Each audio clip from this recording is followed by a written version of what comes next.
Okay, let's dive into this. Welcome to today's explainer, where we are going to break down one of the most common and, let's be totally honest, incredibly stressful situations a homeowner can face. Yep, I'm talking about the dreaded furnace failure. Today, we're walking through a really comprehensive diagnostic guide on furnace repair versus replacement. We'll be using a structured, step-by-step approach to help you navigate this whole headache with complete confidence. So the million-dollar question, is it time for a replacement? Look, we completely know that when your heat goes out in the dead of winter, the immediate reaction is just sheer panic. You just want the house warm again, like yesterday. But making a rash choice in that super high-stress moment, that could actually cost you thousands of dollars down the road. Our goal today is to kind of strip away all that anxiety and look at the cold, hard facts. By the end of this explainer, you're going to have the tools to make a really smart, financially sound decision. To get us there, here's our roadmap for the day. We've got the dilemma, age and frequency, evaluating efficiency, safety risks, costs and incentives, and finally, making the final decision. Just think of this as your diagnostic checklist. Following this step-by-step roadmap is going to completely clarify your path forward. Let's start with Section 1, the repair versus replace dilemma. This really is the core problem we all face the second that thermostat drops and the vents go dead quiet. A failing furnace is stressful, especially when the heat goes out in the middle of winter. I mean, that's incredibly validating, isn't it? The hard part isn't necessarily getting a technician out there to diagnose the broken part. The real challenge is deciding whether a quick repair is a smart short-term fix, or if pulling the trigger on a full replacement is what will actually save you money in the long run.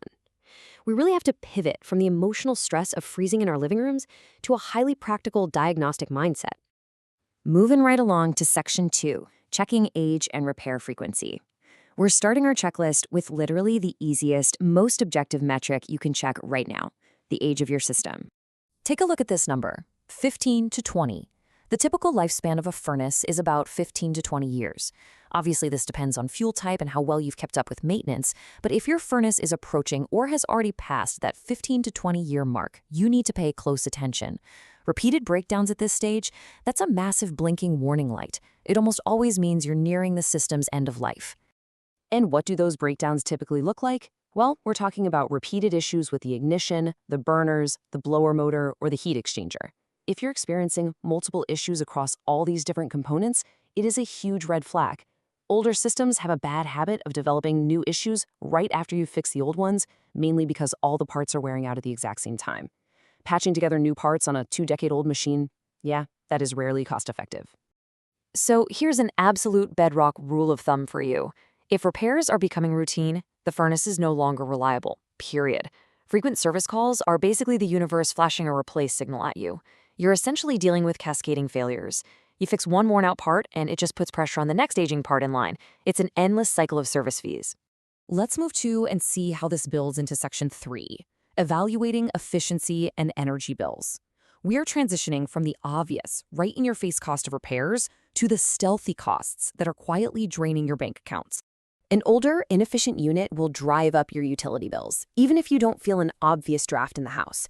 If your bills are skyrocketing, but you're still wearing 3 layers of sweaters indoors because the system is struggling to heat effectively, that's a problem.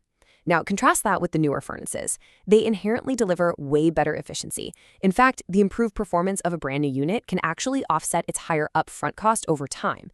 You're basically paying for a new furnace, whether you buy one or not, either upfront or in wasted energy every single month. Okay, Section 4, spotting safety and comfort risks. We need to shift gears and get a bit serious for a moment, because now we're talking about factors that go far beyond just your monthly budget. We are talking about the actual safety of your home. Please, urge yourself to watch out for these specific red flags. Unusual smells, persistent soot around the unit, repeated ignition failures, huge temperature swings from room to room, or literally any hint of a combustion problem. These aren't just expensive little nuisances. They indicate issues that are fundamentally unsafe or severely harmful to your home's comfort.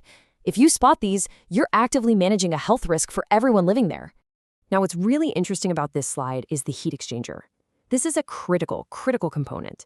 If your technician flags a problem here, that is almost always the definitive deal breaker for repairs. Because of the vital role it plays in safely managing combustion gases, if your heat exchanger is cracked or failing, replacement isn't just a smart choice. It's usually the only safe long-term choice. Let's pivot back to the financials in Section 5, comparing costs and financial incentives. It is time to do the actual math of replacing versus repairing. Here is another incredibly helpful rule of thumb for you.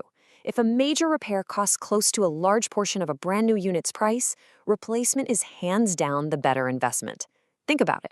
Replacing a unit before you sink money into a massive repair delivers totally predictable performance. You're wiping the slate clean and preventing future breakdowns rather than throwing good money after bad. And hey, you don't have to shoulder that whole replacement cost by yourself. Remember to factor in financial incentives. There are very often manufacturer rebates, local utility programs, and even tax credits available. These can significantly reduce your out-of-pocket replacement costs, which makes upgrading to a new system much easier to justify on a spreadsheet. All right, let's bring all these diagnostic factors together in Section 6, making the final decision. How do we actually formulate an action plan?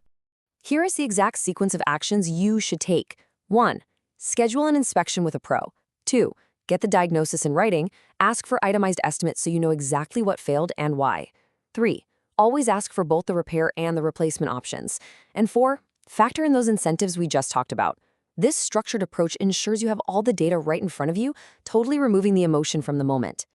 To summarize today's explainer, let's contrast these two final diagnostic profiles. You can see exactly where your furnace fits.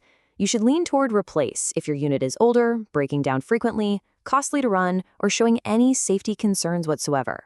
On the flip side, repair is probably the way to go if the unit is newer, it's just an isolated issue, and the cost to fix it is low.